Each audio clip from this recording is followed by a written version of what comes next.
नमस्कार मंडळी, तुमचं स्वागत आहे आमच्या माय फार्म या चॅनलमध्ये। हा रेशीम कोश आहे, हा पूर्ण वाढ झालेला आहे। याच्यामध्ये तुम्हाला आवाज येत असेल, हा टकटक असा आवाज येतोय आतमध्ये। तर हा आपण आता कापून पाहूया आतमध्ये आता आळीची साईज काय आहे किंवा कसा आहे। तर आता आपण याला ब्लेडने कापूया। हाताने तोडायचा म्हटलं तर हा अजिबात तुटत नाही, त्याचे धागे निघत जातात, पण ठराविक मर्यादेपर्यंत त्याचे धागे निघत जातात। जर गरम पाण्यामध्ये टाकला तर आपल्याला याचे धागे पूर्णपणे एक सुट्टा होऊन निघतो। आता आपण याला कापूया।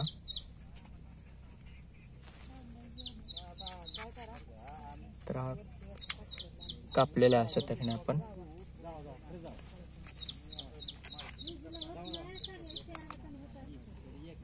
तर हातमध्ये बघा तुम्ही असं मऊ एकदम याचा सरफेस आहे, चकाकी आहे याला।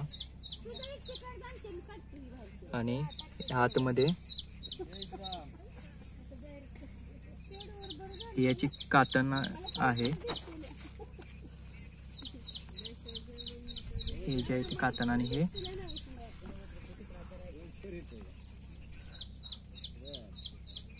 हे आहे ते आळे,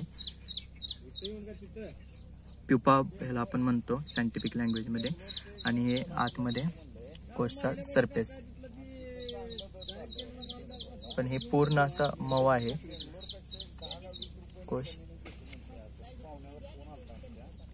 आणि ही जिवंत आहे, तुम्ही म्हणजे ही जिवंत आहे, अजून ही मेलेली नाही आहे। हे पहा, याची मुवमेंट होते।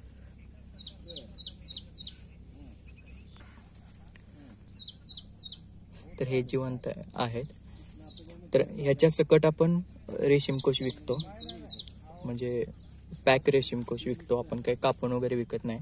मग या आळी सकट ह्याचं वजन केलं जातं आणि तेवढे पैसे आपल्याला मिळतात।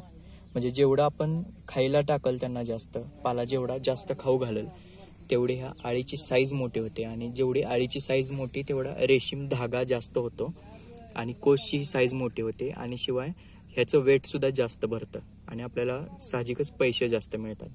तर अशाच प्रकारचे नवनवीन व्हिडिओ आपल्याला पाहायचे असतील तर आपल्या चॅनलला सबस्क्राईब करा, कमेंट करा आणि शेअर करा। धन्यवाद।